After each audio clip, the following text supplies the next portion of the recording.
أعوذ بالله من الشيطان الرجيم بسم الله الرحمن الرحيم ولقد آتينا داود منا فضلا يا جبال أوبي معه والطير وألنا له الحديد يعني اعمل سابغات وقدر في السرد واعملوا صالحا إني بما تعملون بصير صدق الله العظيم.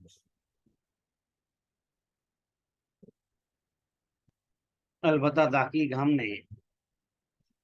داؤد علیہ السلام کو اپنی طرف سے فضل عطا فرمایا۔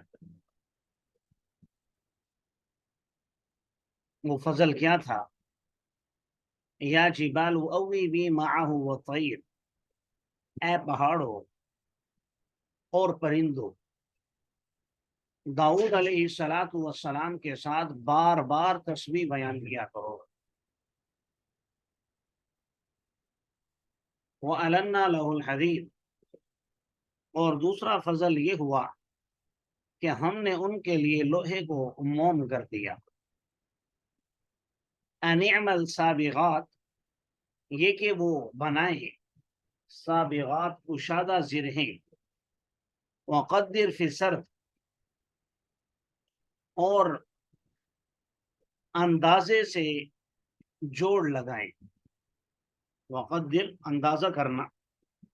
فی سردی جوڑ لگانے میں،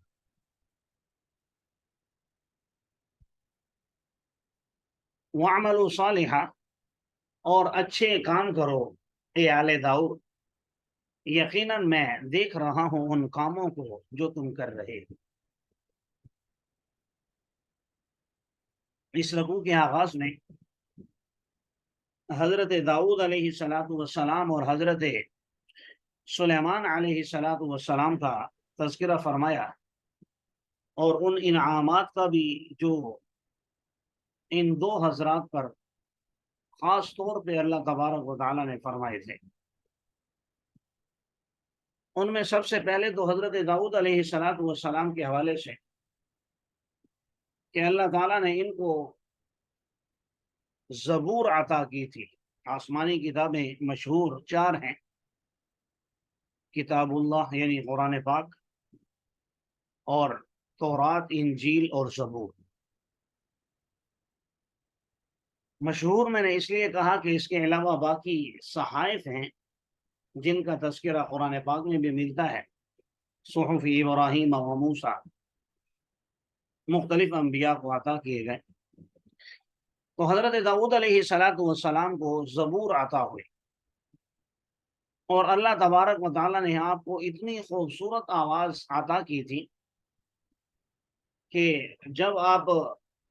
لحن داؤدی میں زبور کی تلاوت کیا کرتے تھے تو روایات میں آتا ہے کہ پرندے ہوا میں ساکن ہو کر رک کر وہ سننے لگتے تھے، اور اللہ تبارک و تعالیٰ نے خاص طور پر پہاڑوں کو اور پرندوں کو یہ حکم بھی دیا۔ ویسے تو آپ جانتے ہیں وَإِن مِّن شَيْءٍ إِلَّا يُسَبِّحُ بِحَمْدِهِ وَلَٰكِن لَّا تَفْقَهُونَ تَسْبِيحَهُمْ، کہ اس کائنات کی ہر چیز، ہر ذرہ اللہ کی تسبیح بیان کرتا ہے۔ تو ظاہر ہے پہاڑ بھی کرتے ہیں، پرندے بھی کرتے ہیں، لیکن یہاں فضیلت یہ ہے کہ خاص طور پر پہاڑوں کو اور پرندوں کو یہ حکم دیا گیا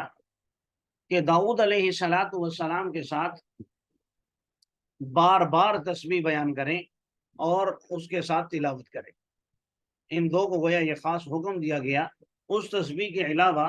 جو ہر چیز تسبیح بیان کرتی ہے۔ جیسا کہ عبداللہ بن مسعود رضی اللہ تعالیٰ عنہ کی غالباً روایت ہے، فرمایا کہ ہم جب کھانا کھاتے تھے تو کھانے میں تسبیح کی آواز ہمیں سنائی دیا کرتی تھی، یعنی کھانا جو تسبیح بیان کرتا تھا، آگے بے جان چیز ہے، ہمارے لیے یقیناً یہ انوکھی بات ہوگی، لیکن صحابہ کرام رضوان اللہ علیہم اجمعین کے ایمان کا یہ لیول تھا، وہ فرماتے ہیں کہ ہم وہ تسبیح سنا کرتے تھے۔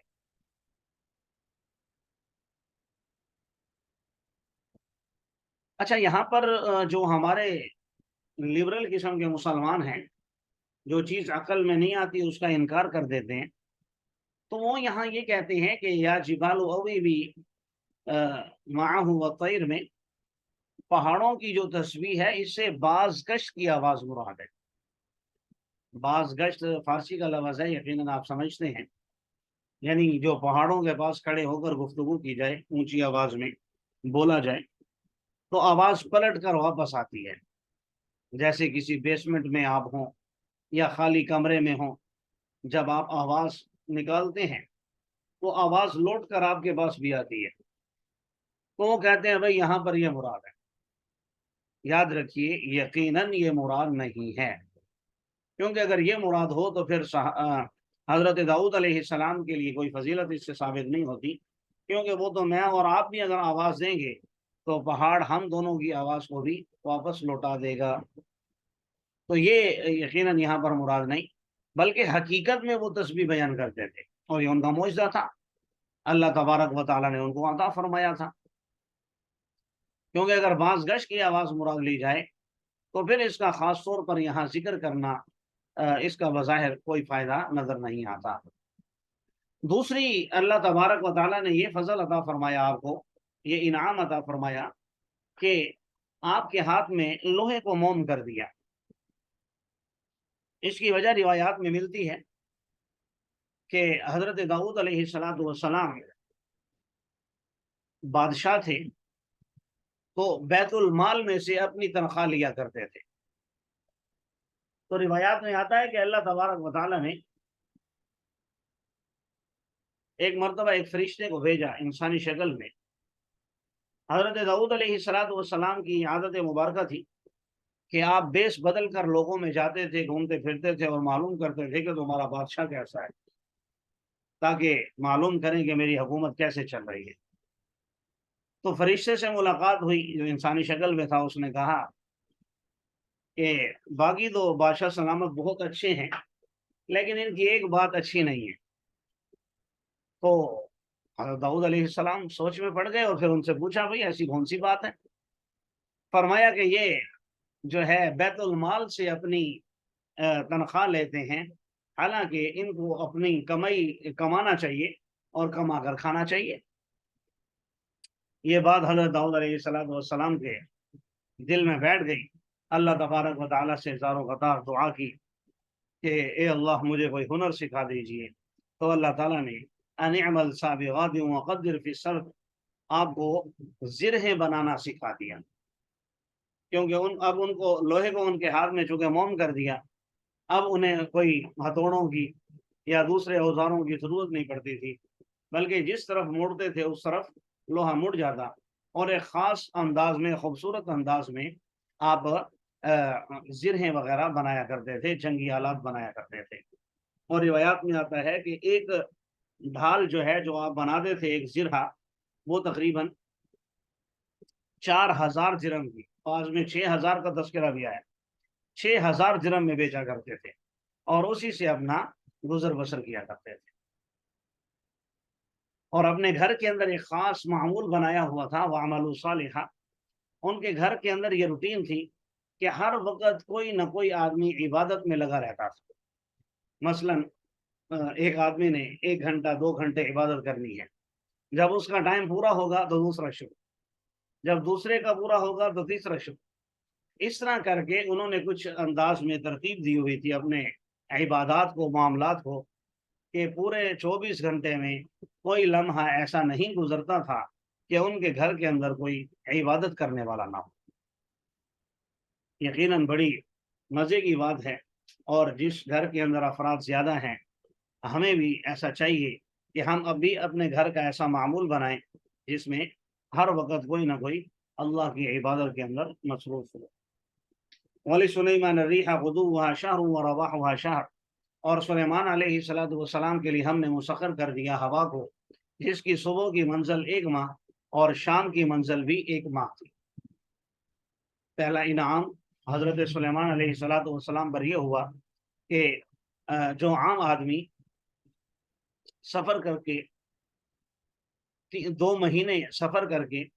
جو مسافت وہ طے کرتا تھا، حضرت سلیمان علیہ السلام وہ مسافت ایک دن کے اندر طے کر لیا کرتے تھے، یعنی صبح کی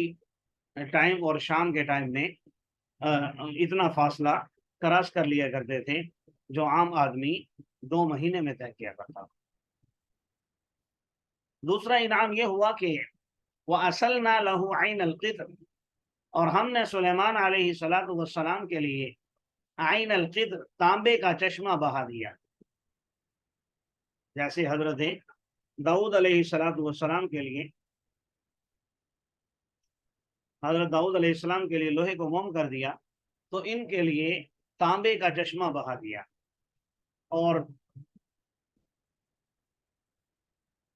اس زمانے میں برتن وغیرہ بنانے میں، آگے برتنوں کا تذکرہ آ رہا ہے، برتن وغیرہ بنانے میں بہرحال یہ استعمال کیا جاتا تھا۔ تیسرا انعام یہ ہوا وَمِنَ الْجِنِّ مَن يَعْمَلُ بَيْنَ يَدَيْهِ، جنات میں سے بعض اللہ تبارک و تعالیٰ نے ان کے تابع کر دیے، مَن يَعْمَلُ بَيْنَ يَدَيْهِ، جو ان کے سامنے کام کرتے تھے اپنے رب کے حکم سے، وَمَن يَزِغْ مِنْهُمْ عَنْ أَمْرِنَا، اور جو ان میں سے روگردانی کرے گا ہمارے حکم سے، جو ہمارے حکم سے منہ موڑے گا، تو ہم اسے جہنم کا عذاب چکھا دیں گے۔ تو تیسرا انعام گویا حضرت سلیمان علیہ السلام پر یہ ہوا کہ جنات کو، سرکش قسم کے شیاطین کو اللہ تبارک و تعالیٰ نے ان کے تابع کر دیا، جو یہ ان سے چاہتے تھے کام لے سکتے تھے۔ کیا کام لیتے تھے آگے قرآن کے اندر خود وضاحت موجود ہے، یعملون له ما یشاء من محاریب وتماثیل وجفان کالجواب وقدور الراسیات، اور وہ بناتے تھے ان کے لیے جو وہ چاہتے تھے، من محاریب، بڑی بڑی عمارتیں، وتماثیل، اور بڑی بڑی مورتیاں، وجفان کالجواب، اور بڑے بڑے پیالے۔ بعض نے اس کا ترجمہ لگن سے کیا ہے، لیکن یہ پرانی اردو ہے، تو پیالے، اور پیالہ اتنا بڑا ہوتا تھا کہ اس میں کوئی چیز ڈالنے کے لیے یا نکالنے کے لیے باقاعدہ سیڑھی لگانی پڑتی تھی۔ ایسے تھے کل جواب، جیسے حوض ہوں، حوض کی طرح بڑے بڑے، وقدور الراسیات، اور چولہے پر جمی ہوئی دیگیں۔ اعملوا آل داود شکرا، اے آل داؤد اللہ کا شکر ادا کرو، وقلیل من عبادی الشکور، میرے بندوں میں سے بہت کم ہیں جو شکر ادا کرتے ہیں۔ یہاں سب سے پہلا لفظ جو ذکر کیا ہے محاریب، محراب کی جمع ہے، اس کا ویسے عام مفہوم تو ہے عمارتیں، اور ہمارے ہاں مسجد کے اگلے حصے کو جس میں امام کھڑے ہو کر نماز پڑھاتا ہے اس کو بھی محراب کہتے ہیں۔ بعض نے اس کا ترجمہ محلات سے بھی کیا ہے، محاریب کا، اور بعض حضرات نے کہا کہ نہیں، عام عمارتیں اور مساکن مراد ہیں، رہنے کی جگہ۔ تماثیل، یہ تمثیل کی جمع ہے، مورتی، مجسمہ، یا آسان الفاظ میں تصویر کو کہتے ہیں، یوں بھی کہہ سکتے۔ تو مختلف قسم کی تصاویر بناتے تھے، اور روایات میں آتا ہے، تاریخی روایات میں، تصاویر بنانے میں، مورتیاں بنانے میں تانبے کا استعمال بھی ہوتا تھا، شیشے کا، سفید پتھروں کا، اور اس طرح کی چیزیں۔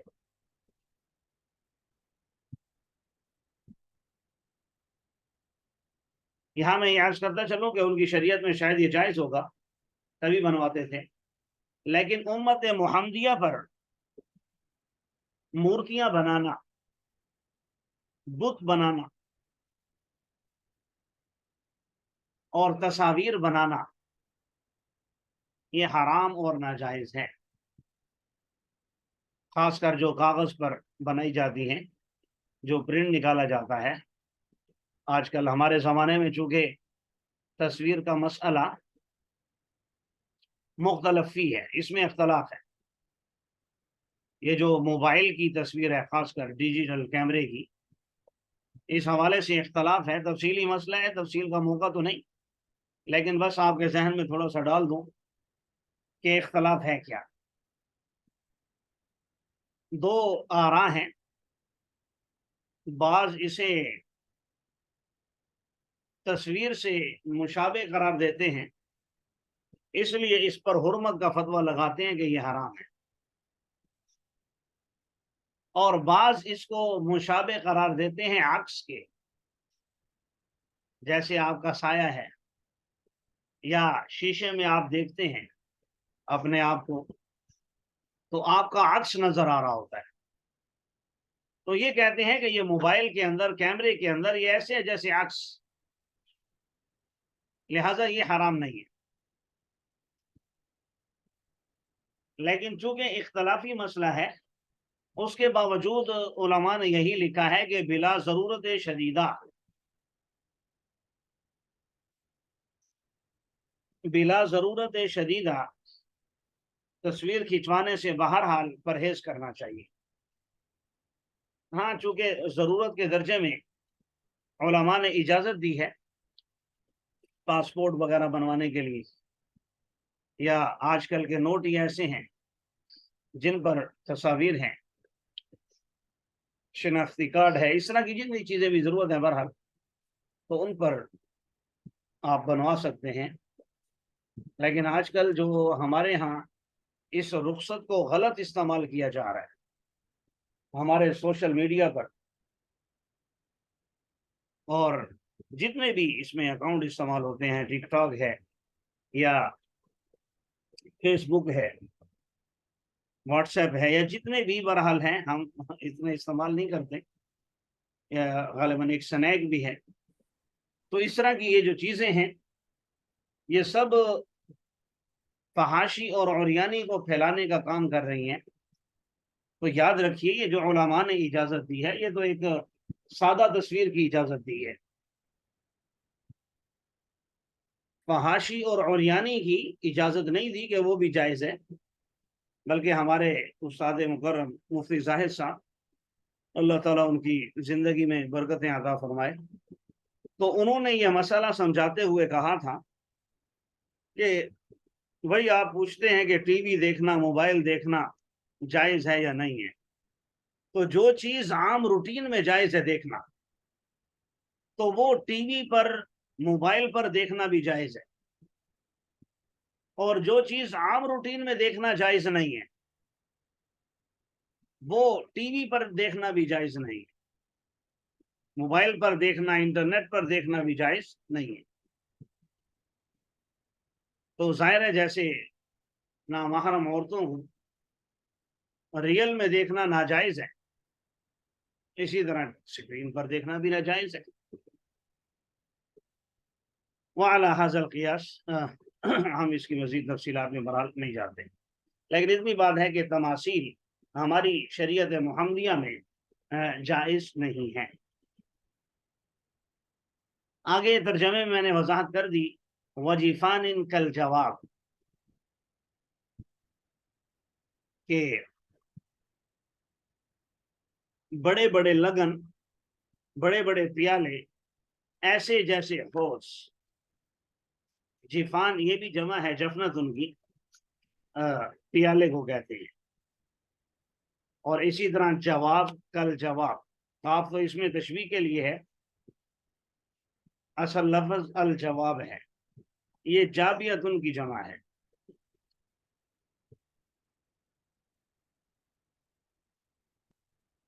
بڑے پیالے کو کہتے ہیں۔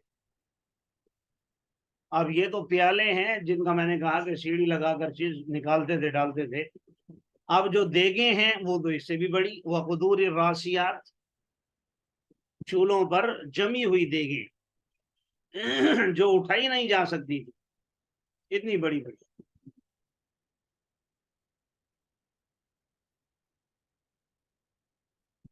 اور روایات میں آتا ہے کہ یہ جو پیالے ہیں، وجیفان انکل جواب، اتنے بڑے ہوتے تھے کہ اس میں 1000 آدمی کھانا اس میں سے کھا لیا کرتا تھا۔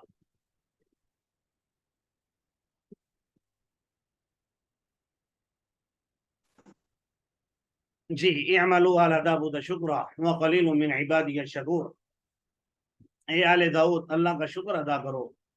بہت کم بندے ہیں جو شکر ادا کرتے ہیں۔ فلما قضینا علیہ الموت ما دلہم علی موته الا دابۃ الارض، جب ہم نے حضرت سلیمان علیہ السلام پر موت کا فیصلہ کیا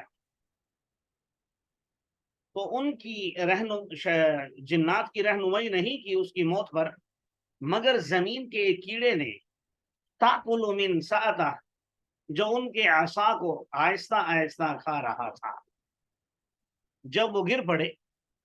تو جنات پر یہ بات واضح ہوئی کہ اگر وہ غیب جانتے ما لبثوا فی العذاب المہین، تو اتنی دیر رسوا کن عذاب میں نہ ٹھہرے رہتے۔ یہ جو آخری آیت ہے اس کا پس منظر ذہن میں آئے گا تو انشاءاللہ بات سمجھ میں آ جائے گی۔ ایک تو آپ جانتے ہیں آج بھی بعض لوگوں کا یہ نظریہ ہے کہ جنات غیب جانتے ہیں، ان کو غیب کا علم ہوتا ہے، حالانکہ قرآن نے 1400 سال قبل یہ بات واضح کر دی، بلکہ اس سے بھی ہزاروں سال پہلے حضرت سلیمان علیہ السلام کا واقعہ بیان کر کے بتا دیا کہ جنات آج کے کیا ہزاروں سال پہلے کے جو تھے ان کو بھی علم نہیں تھا، آج جو ہیں ان کو بھی علم نہیں ہے۔ حضرت سلیمان علیہ السلام اپنی وفات سے قبل مسجد اقصی کی تعمیر کروا رہے تھے جنات سے، تو ان کی موت کا وقت آ گیا، حضرت سلیمان علیہ السلام کی ٹائم پورا ہو گیا، تو انہوں نے محراب کے اندر کھڑے ہو کر شیشہ بند محراب میں ایک لاٹھی سے اپنی جو ان کا عصا تھا اس سے ٹیک لگا کر کھڑے ہو گئے۔ بعض روایات میں یہ ذکر بھی ہے کہ وہاں ان کا تخت رکھا ہوا تھا، تو اپنے تخت پر بیٹھے تھے اور اپنے عصا کے ساتھ اپنی تھوڑی ٹیک لگا کر اس انداز میں یعنی بیٹھے ہوئے تھے کہ آپ کی روح پرواز کر گئی۔ اور تقریباً 1 سال بعد دیمک لکڑی کو جو کھاتا ہے ظاہر ہے منٹوں میں تو نہیں کھاتا، اس میں ٹائم لگتا ہے، بلکہ روایات میں یہاں تک بھی آیا ہے کہ جنات نے یہ تجربہ کیا ایک عصا پر، تب ان کو اندازہ ہوا کہ وہ 1 سال کام کرتے رہے، 1 سال پہلے ان کا انتقال ہو چکا تھا۔ تو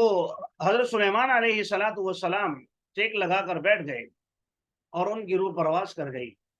1 سال تک یہ لوگ کام کرتے رہے جنات،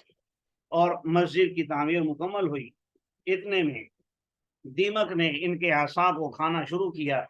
اور 1 سال میں کھوکھلا کر دیا، اور فلما خرّ وہ گر پڑے۔ گرے تو جنات کو پتہ چلا کہ بھائی ہمیں تو غیب کا پتہ ہی نہیں ہے۔ جنات کے اندر جو دونوں اس کے معنی ہو سکتے ہیں، ایک معنی تو میرے اور آپ کے لیے لو کانوا یعلمون الغیب، انسانوں کا نظریہ رد کرنے کے لیے کہ دیکھو تم سمجھتے ہو کہ جنات غیب جانتے ہیں، اگر جنات کو غیب کا علم ہوتا تو یہ کبھی اتنی دیر ذلت اور رسوائی میں کسی کے ماتحت ہو کر کام نہ کرتے۔ اور دوسرا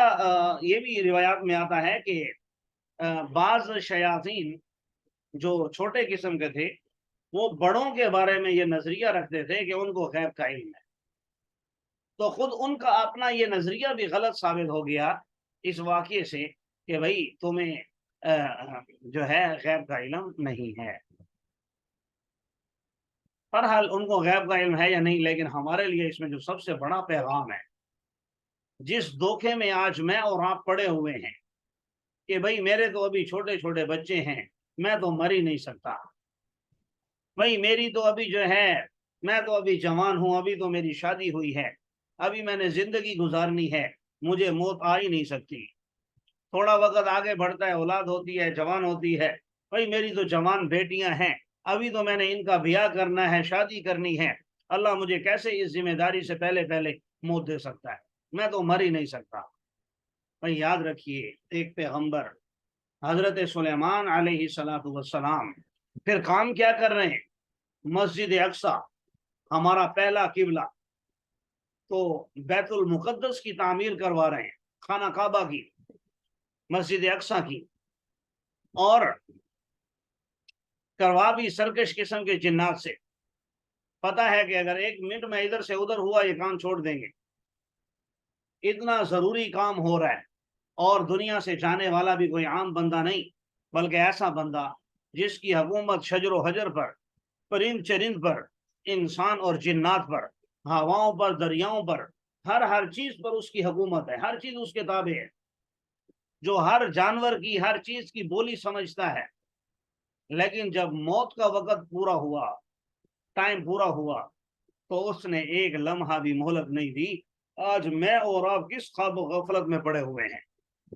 رسول اللہ صلی اللہ علیہ وسلم نے ایک مرتبہ صحابہ سے پوچھا، تم میں سے کسی کو کتنا جینے کی توقع ہے؟